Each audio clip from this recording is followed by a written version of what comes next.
Welcome. This is James Corbett of the Corbett Report with your Eyeopener report for BoilingFrogsPost.com.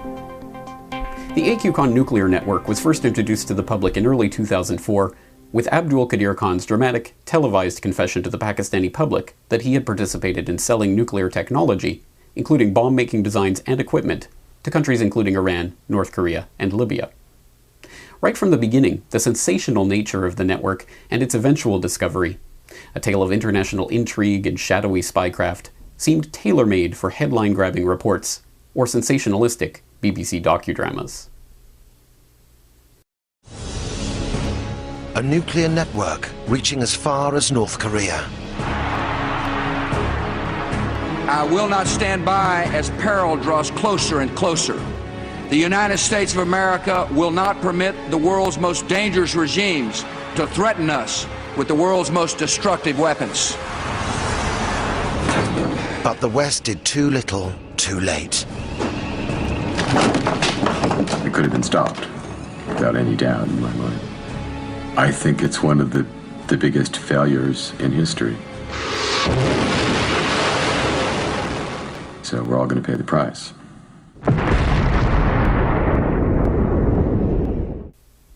By now, much has been reported on the Khan network and its eventual unraveling. As is typical with these events, a popular understanding has emerged around the early reporting on the subject, one that suggests that Dr. Khan was working essentially off the radar and out of sight of the intelligence agencies whose very existence is predicated on identifying such threats long before they develop.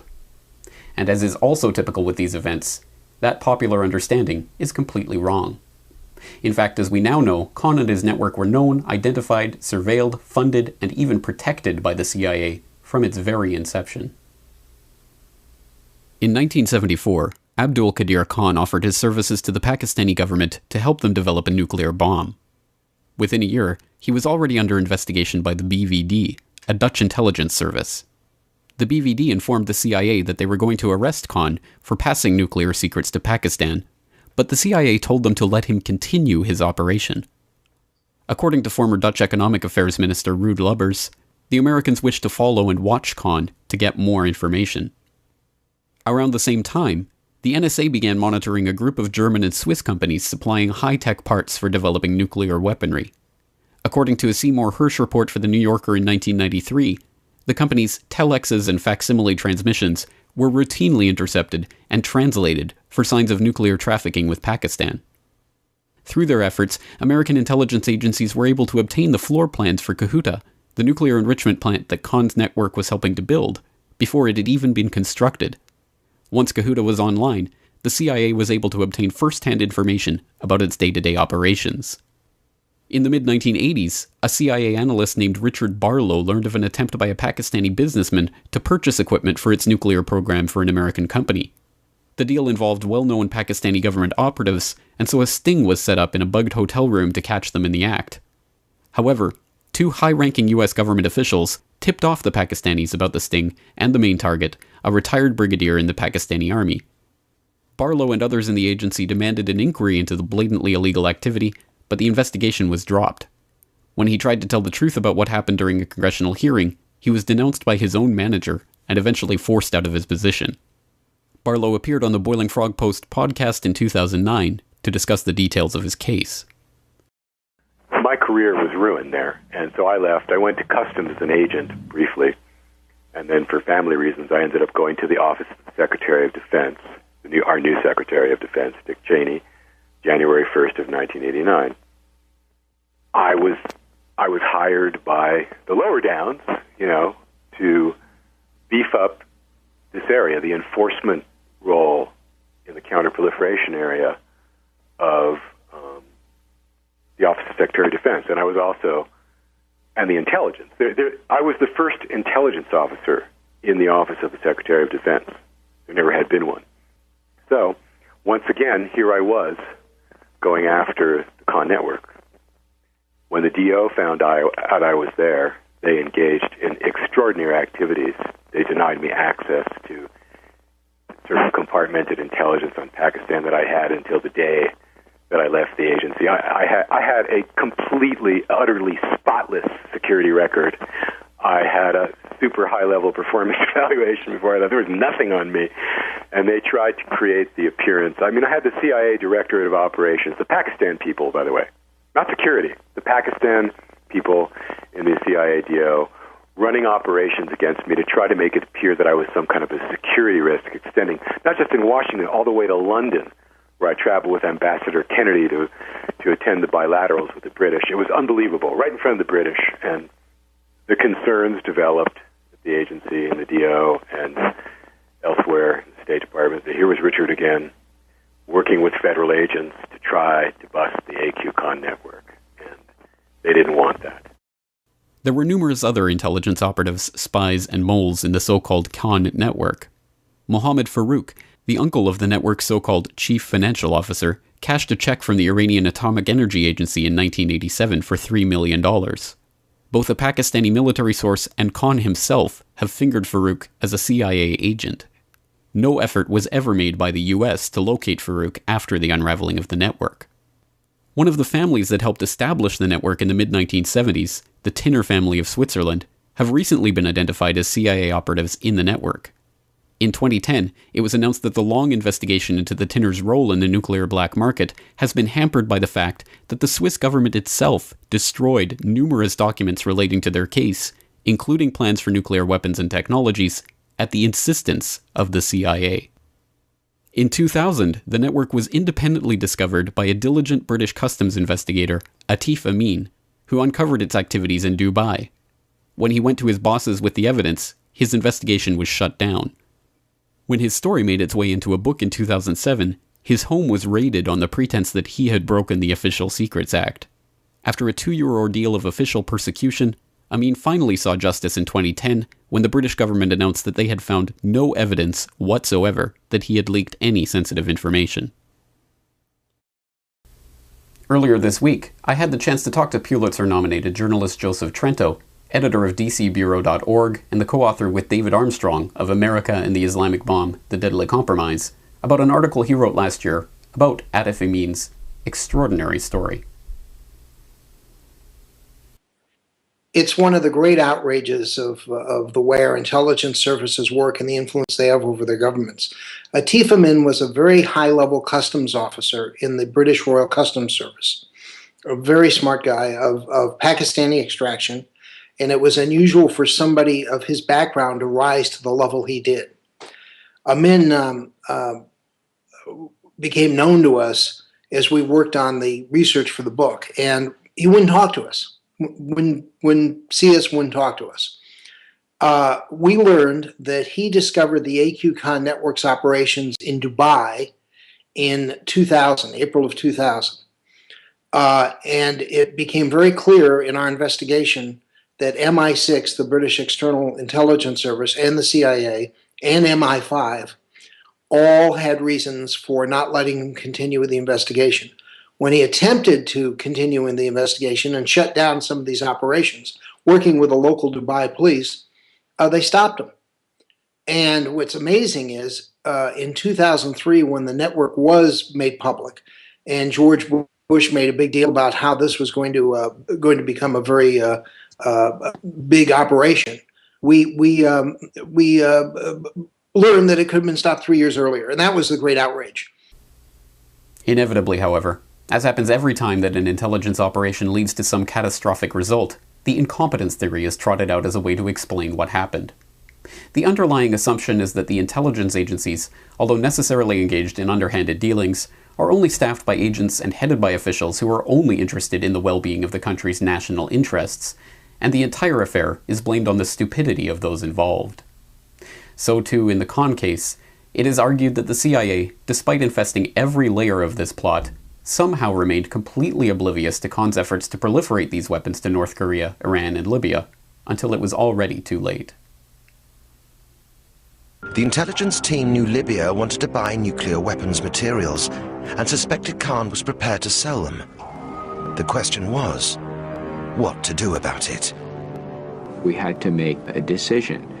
Do we stop this activity or do we watch it longer in the hope of understanding it better so that when we moved against it, we could take it out by the roots? And it was clearly the preference in Washington to watch it, track it better. And when we understand it better and feel we can eradicate it more completely, to take action only then. The assumption that the agents involved in these operations and the officials overseeing them are working in the best interest of their country, however, bears closer scrutiny. There is a long documented history of the United States arming its enemies, a practice that is later used as justification for military intervention in those same areas that it is dealing with.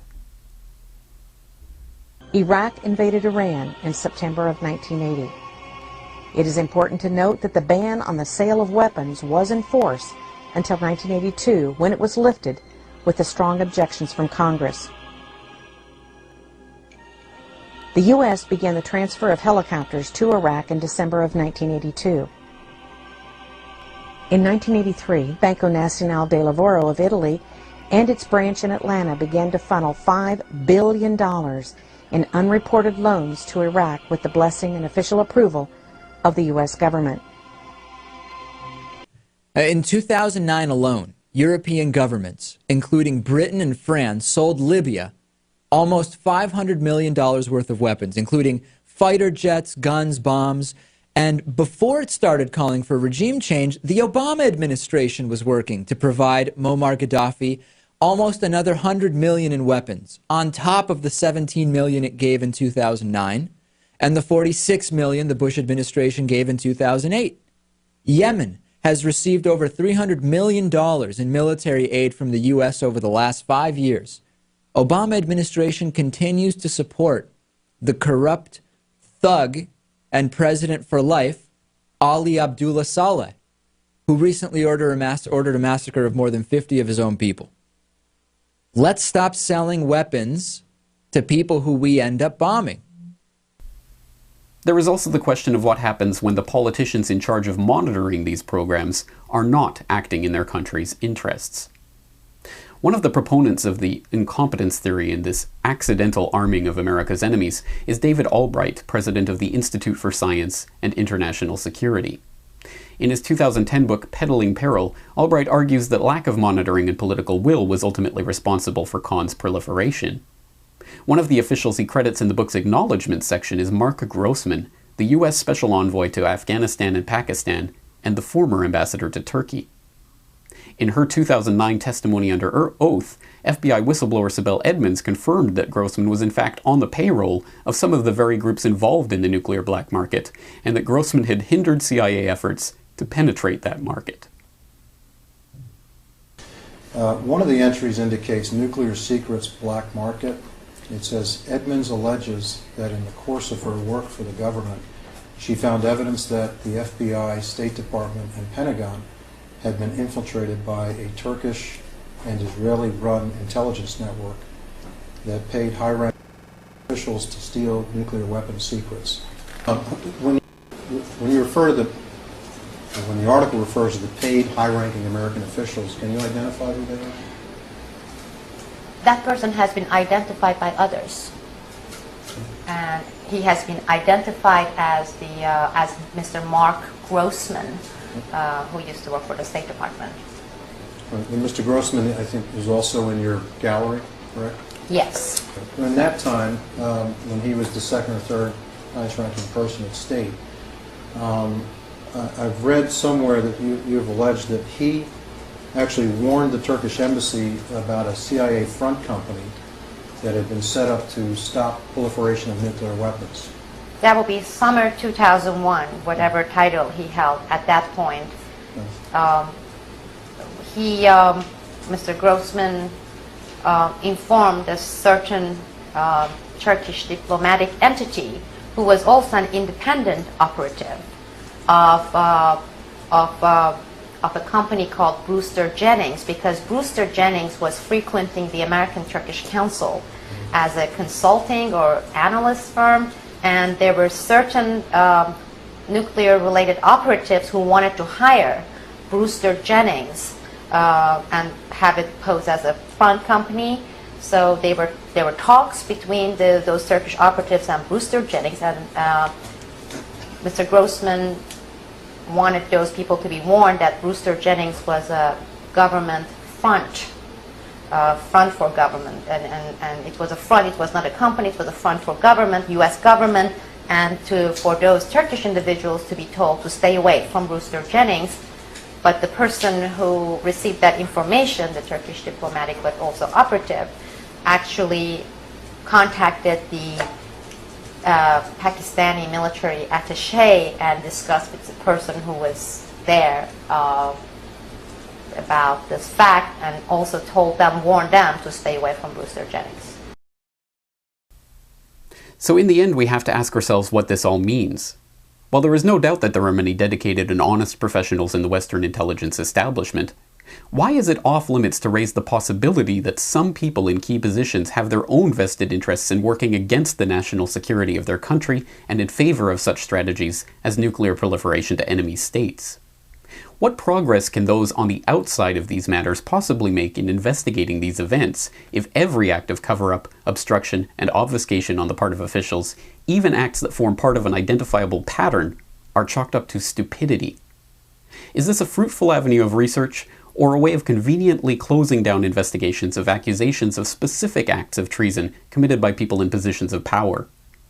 Given the active involvement and penetration of seemingly every level of the con network by the intelligence agencies in a decades-long sting operation that ended with nuclear technology being transferred to enemies who the US have long been clamoring for an excuse to go to war with, is it time to ask how much control the CIA really has over the nuclear black market, and whether this is all more than a mere question of incompetence?